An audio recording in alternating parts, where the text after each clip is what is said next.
Captain Marvel stands to be a huge hit. It didn't take long for the trolls to descend upon Captain Marvel. The female-fronted superhero movie had been in theaters for just hours on Friday when it was torpedoed on Rotten Tomatoes. Despite the haters, the controversy, Captain Marvel prevailed. Right, the latest MCU movie earned an estimated $153 million domestically, $302 internationally, and it's the second highest MCU solo film debuts.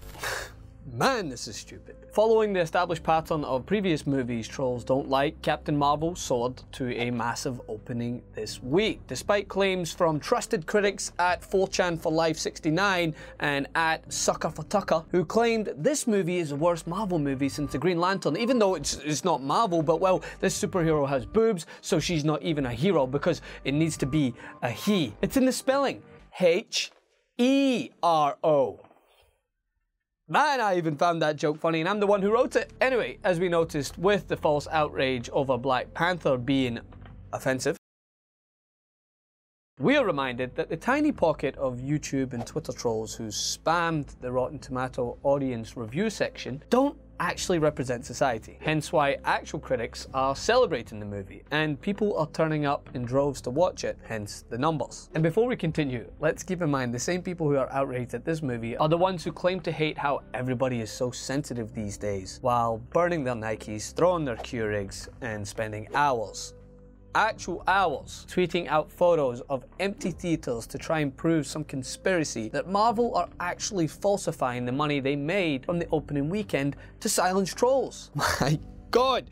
Hobbies, they're great. They keep you healthy, they keep you fit, you can get some fresh air. Hell, you can even bring your phone if you need to go and vent, but just get some oxygen in there, people. Captain Marvel sent the Gillette boycotters into a headspin right from the trailer, showing the her part first before adding the O, with many flooding the reviews before actually seeing the movie. Now, there was one comment that sums it all up that stated, if Stan Lee was around to see this, he'd be ashamed. Oh, you mean the same Stan Lee who made the cameo? Or the same Stan Lee who several times throughout the run of Stan's soapbox defended the rights of women and people of color to be seen as equal as those who would seek to subjugate them. Writing, and I quote, bigotry is one of the many stains on the human escutcheon and must be eradicated before we can truthfully call ourselves civilized. The one thing that will never change is the way we tell our stories of heroism.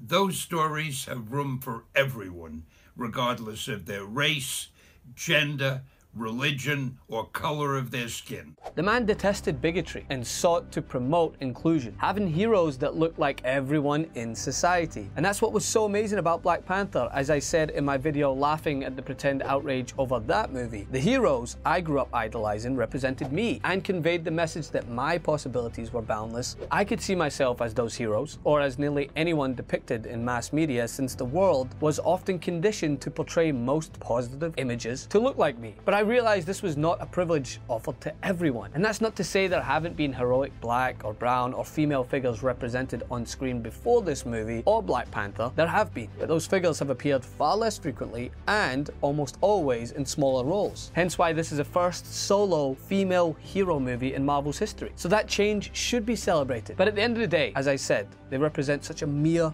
fraction of society. A fraction so small, they make zero impact on whether the movie is actually deemed a success or not. So let them run rampant. I mean, Stan said it himself, it's a free country, go ahead. But when you step into the real world, a world of color, texture, and acceptance, you realize that what that fraction represents is not even close to what society is.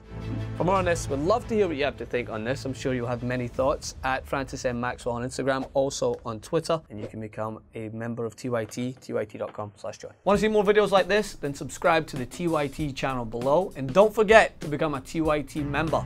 Get access for as little as $4.99 a month. Download the TYT Plus app on your phone, or head over to tyt.com/join today.